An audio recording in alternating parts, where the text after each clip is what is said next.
What's up, good people? Welcome to the Joe Fleetwood podcast. If it's your first time listening to the show, make sure you go check me out at www.joefleetwood.net. And if you're watching this on YouTube, please like and subscribe.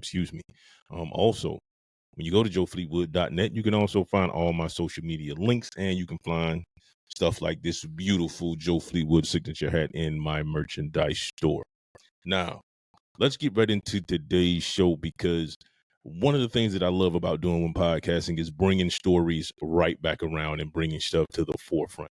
Now, of course, the internet has been having a blast with the situation going with Diddy and his legal troubles when it comes to the situation of trafficking, prostitution, and racketeering, all the charges that were brought up against him a couple of weeks ago.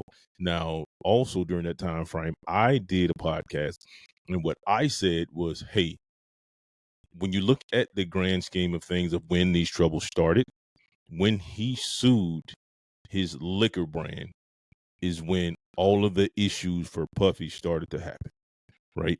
That was one of the first things that I said when it happened. Then, of course, later on in my podcast, I was like, man, you know what? I believe that a lot of the issues stemmed when he sued the liquor company. And I'll have that podcast card listed here. So if you're watching this on YouTube, you can actually go back and check it out. And if not, I want to say it's episode 16. It's either 16 or 15. Is when I was talking about that whole Diddy situation, and him suing his company. So fast forward, after the podcast is out, people have checked it out. I ended up getting a message saying, hey, you were right, from a friend of mine. From two people, I got the same message citing the same kind of thing from 50 Cent when it came to talking about Puffy and his legal troubles, because he said in the interview, he was like, hey, all of those issues that Diddy are having, he was like, it started out as a civil case. Don't be surprised if it quickly turns into a criminal case.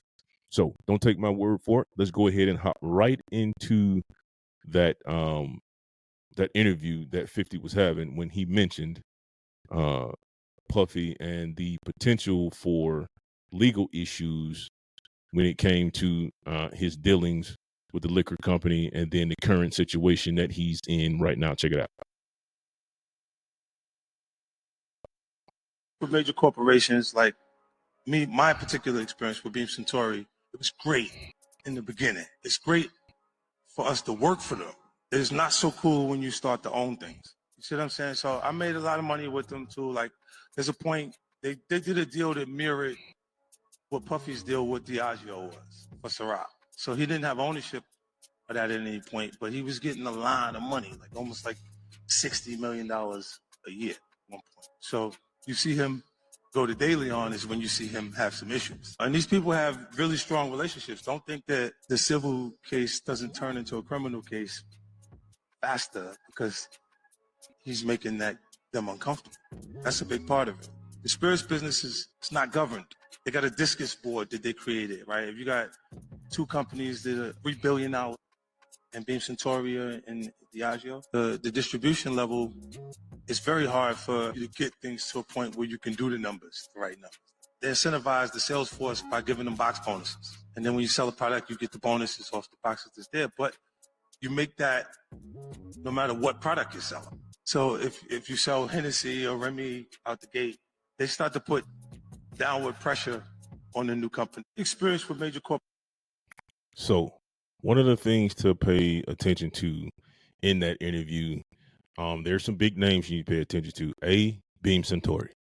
The other one is the Discus Board, right? So let's talk about what the Discus Board is, because when he said that it wasn't governed, I was like, hey, isn't the oversight when it comes to the beverage business, like, doesn't the FDA have a hand in it? Or if there's an issue with it, doesn't the what is it?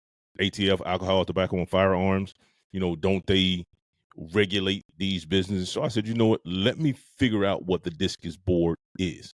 So first of all, let's talk about what Discus stands for. It stands for Distilled Spirits Council of the United States. Now that we know what it stands for, let me tell you exactly what it is they do. They handle all business policies governing spirits at the state level, federal, and international level. So once you go on their website, you can actually see the brands that are part of the Discus. And what you'll see is Bacardi, and you'll see Beam Suntory. Now, Beam Suntory is not the actual name of the company now because they've since changed their name from that to Suntory Global Spirits. And it'll start to make sense a little bit later on. And when I saw it, I was like, man, this comes back full circle. And it now, to me anyway, it makes total sense. And I don't want to say that I'm a conspiracy theorist, so to speak, but when you look at the chain of events, it does make sense. And when you look at how much reach the Discus boards have, because if you listen to what I just said, they control state, federal, and international issues and distribution of liquor, especially within the United States. So, and here's where you can find, and as we get further into the story, it'll continue to make even more sense. Now, in that podcast, I talked about Jay-Z's deal and when he sued Bacardi. So for those of you who don't know, let me explain to you what happened with his issue with Bacardi. Now, if you're familiar with Jay-Z, you know that he has the Douce brand cognac, and he has all different types of the cognac. So what happened was Jay-Z and Bacardi did a joint venture deal. It is a 50-50 split. So after the evaluation came out that the brand itself, Douce, was worth $3 billion, Jay-Z wanted to sell a portion of his cut back to Bacardi to make them the majority owner while he still held a significant owner stake within Douce.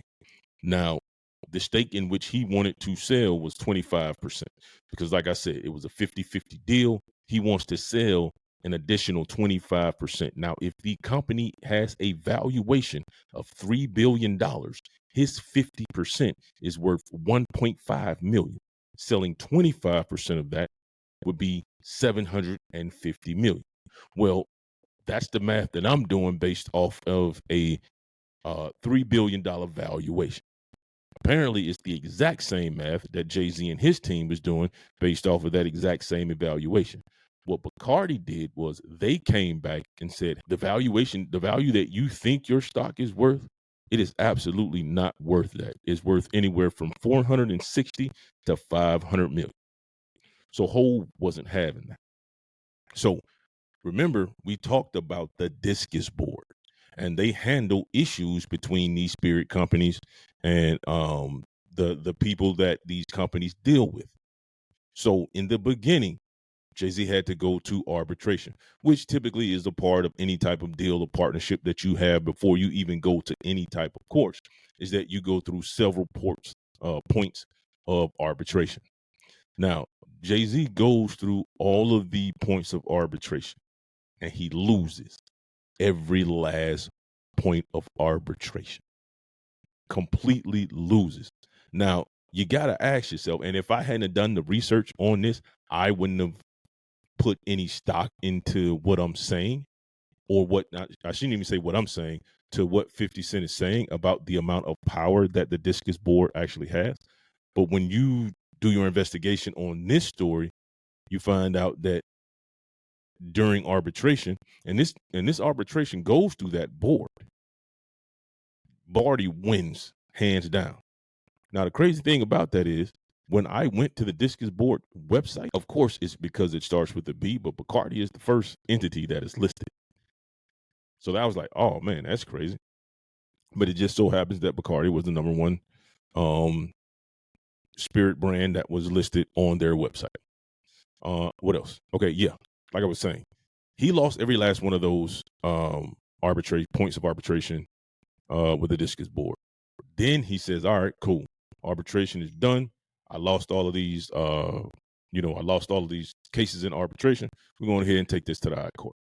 So that's what he does. He proceeds to take it to court. And what do you know?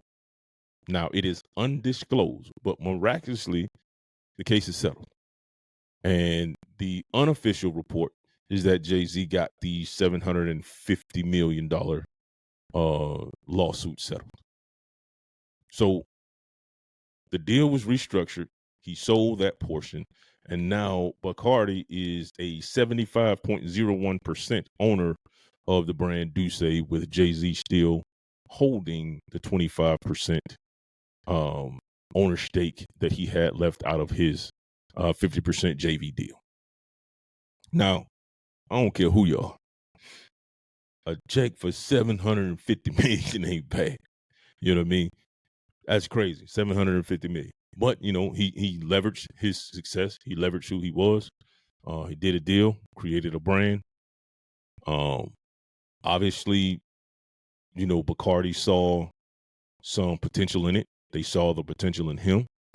The brand actually took off. It soared. Now, one of the things that he did mention is that in order to lower the valuation, Bacardi was doing like some shady business when it came to Douce. When it came to they lightened the marketing load, the reduction in sales. So they did a lot of things to try to lower the valuation. Of course, the Discus Board arbitration, all of those points went unchallenged, and that's just part of the game, and it sucks. So that was the deal with Jay-Z. Now remember, his came. I think his came before 50s came, because I think 50s was in 20, not 50. I mean, his came before 50s. I think Jay's was in 2022. I believe it when his happened. Actually, I think it was around the same time, because no, it wasn't around the same time. Jay's was in 2022. 50s was in 2024, March of 2024. Yeah. And let me make sure I got the dates right on that, but I'm close to being positive. I don't want to give you guys the wrong bad guys. I always like to fact check myself. So Jay-Z's started in 2022, and 2022, and it was settled in 2023. And then 50, when it came to his situation, it looks like it started in 2024. So let's get into 50s and what he had going on with his liquor company. So for those of you who don't know, 50 has done a lot of liquor brand deals. If you look at his track record of doing deals, the first one that he did was with Vitamin Water, and Coke came and bought it for $1 billion. He had significant stake in it. So he had the whole, and that's not, and for those of you who don't know, I mean, everybody's seen Vitamin Water in stores. It's not a liquor, but that's the first brand deal that he had outside of his Reebok deal for the G-Unit shoe, RBK. So that was another deal that he had. But when it comes to these type of deals, he's come up in the game, so he's kind of used to it, and he does his research, and you can tell just by some of the interviews that he's done and the things that he's put on his social media when it comes to talking about doing a lot of these deals. Now, 50 owns what's known as Sire Spirits. At one point, he did a deal with the Dallas Mavericks to kind of get his the spirit Sire Spirits liquors at the Dallas Mavericks at their arena. So he had a lot of going on, and he's partnered with a bunch of other professional basketball. I believe he has a few baseball teams as well that he's partnered with. So he's no stranger to doing these deals, and he's no stranger to the liquor industry. I remember when he came out with F Vodka, which I don't hear him promote F and Vodka anymore, but I know when it hit, man, myself and a lot of my partners, we were all over the F Vodka. Like any party that we was going to, any party that we was having, we definitely had to have F Vodka there. So, around, and let me get the dates right. Like I said, I believe it was 2024. Yeah, 2024. 50 had an issue with Beam Suntory, which was the company that I was talking about earlier. So we already have Bacardi, and then we have Beam Suntory, who changed their name to Suntory Global Spirits. So 50 said, and this is the crazy part, because I remember this entire chain of events, and I remember the whole like the transaction between him and Beam Suntory at the time. So 50 claimed that Beam Suntory had been embezzling funds from Sire Spirits. Now, as you know, he has Branson Cognac and he has Le Chimay Duois, which is the champagne, which I still haven't tried. Need to. Matter of fact, after we get off here, I'm probably gonna end up ordering me a bottle because I wanna know what it tastes like. It's a $350 bottle of champagne. I gotta have it. So I'll let you guys know how it tastes when I get it. But like I said, he has Branson Cognac and Le Chimay Duois champagne. So those are the ones that he promotes.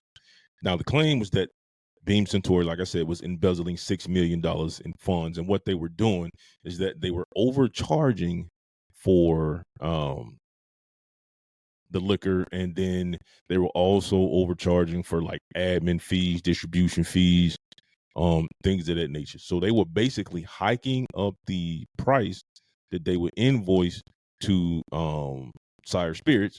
And then Beam Suntory was taking kickback. So they were overcharging them. So that in turn, what that did was that had 50 paying a higher margin in taxes, and then also a higher margin in business fees. So basically, if you know anything about business, you have what's known as a burn rate. That's the amount of money that you burn throughout a month in order to keep the business going. So basically, 50's burn rate is up here when it's really down here because they were overcharging. So when they overcharge a wholesaler, let's say I buy 25 cases of Branson Cognac, and let's say those 25 cases is supposed to cost me, we'll just say $5,000. But what they were doing was they were billing it out at, we'll say, $10,000, and then kicking back another $5,000 to whoever it was that was brokering the deal. So basically, they were overcharged. So what that did in turn was cause 50 to have all of these. It wasn't really money issues because taxes and everybody was getting paid. But I guess somewhere along the way, as a smart businessman would do, you would start doing an audit.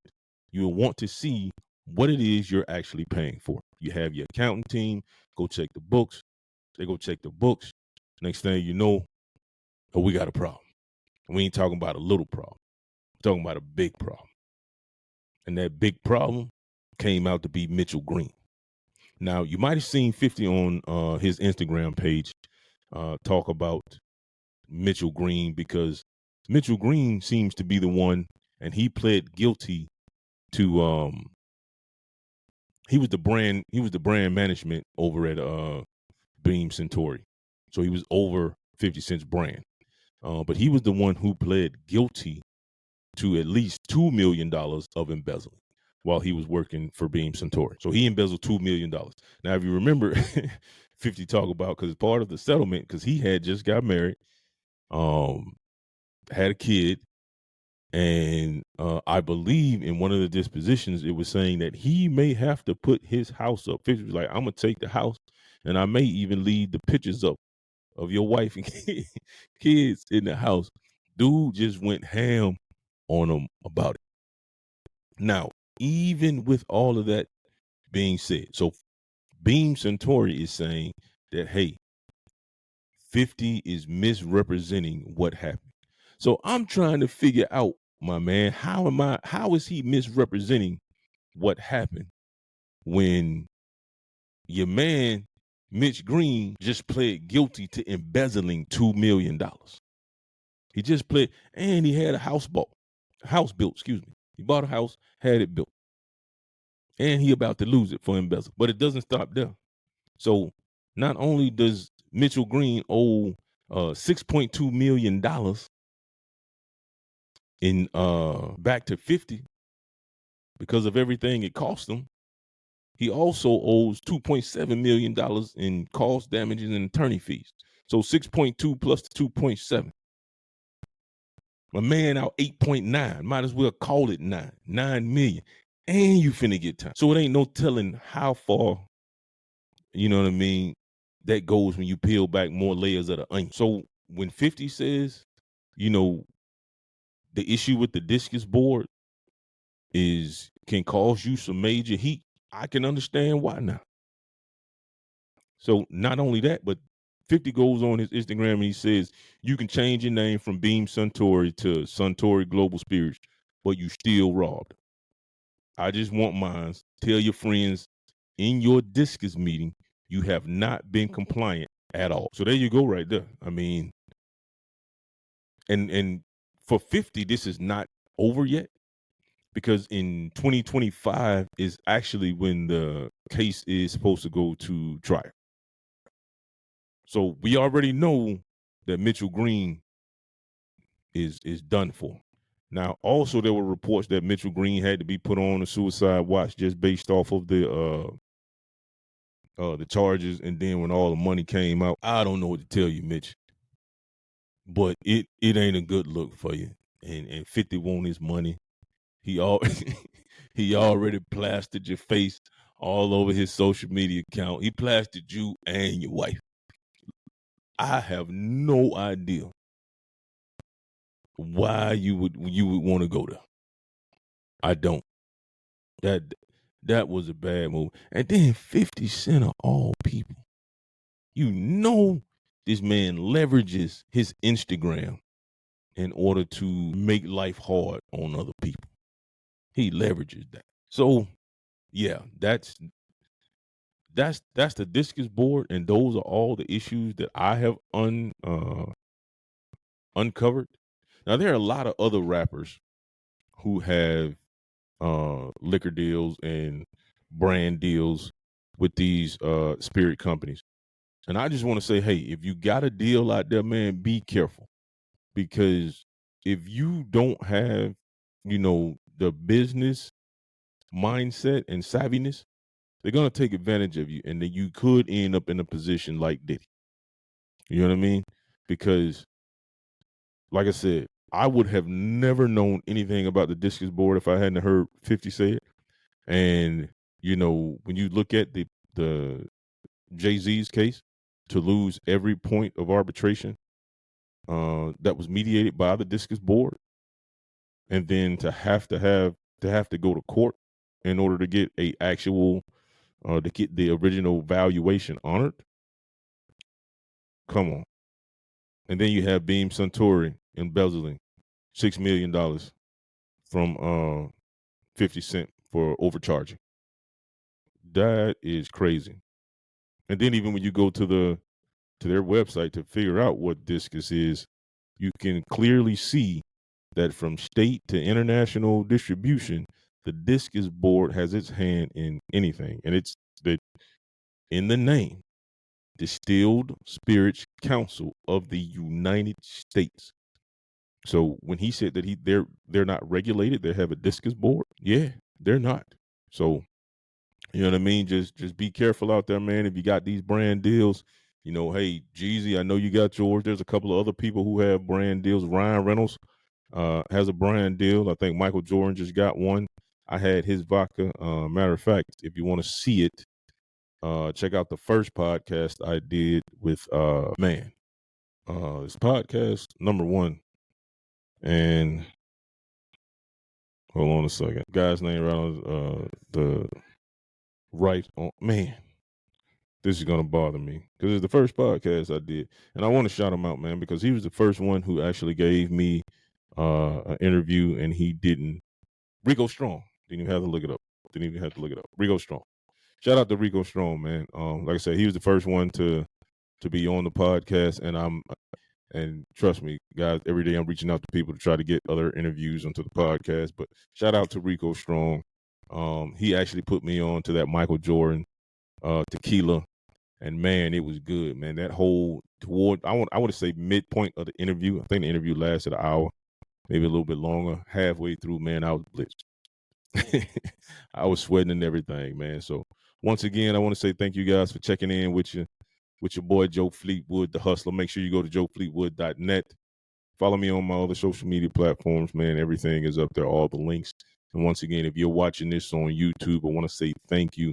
Please like and subscribe. share. It's free to do all those things, man. It's free to subscribe and it's free to like, post a comment if you like what you heard, or if you have some other points of interest that you'd like me to kind of do a piece on. You can reach out to me via email, Joe at joefleetwood.net. You can reach me there. Also, if you go to my website, you can go to contact and you can send me a message there, man. I look forward to hearing from you guys. Thank you for chopping it up with your boy, man. Peace.